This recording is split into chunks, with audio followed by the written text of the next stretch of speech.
যে চলে গিয়েছে সে তোমার জন্য ছিল না, যে তোমার জন্য আছে তাকে কেউ কেড়ে নেওয়ার সুযোগই কখনো খুঁজে পাবে না। মনে রাখবা, বেঈমান কখনো কারো ভালোবাসা পাওয়ার যোগ্যতা রাখে না, বেঈমান শুধু ঘৃণা পাওয়ার যোগ্যতা রাখে।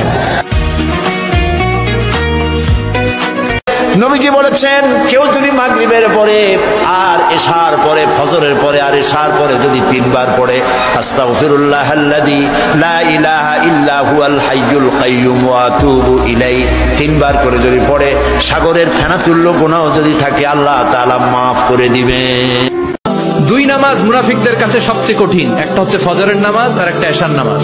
এক আলেমকে জিজ্ঞেস করা হলো, ফজরের বাতাসটা এত ঠান্ডা আর স্নিগ্ধ কেন? আলেম উত্তর দিয়েছিল, কারণ ফজরের বাতাসে মুনাফিকদের নাকের দুর্গন্ধ মিশে না। ফজরের বাতাসটা স্নিগ্ধ, ফজরের সময় আল্লাহওয়ালাদের আনাগোনা, মুসল্লিদের আনাগোনা, ইসলামের পক্ষের শক্তির আনাগোনা। চিল্লায় বলেন ঠিক কিনা?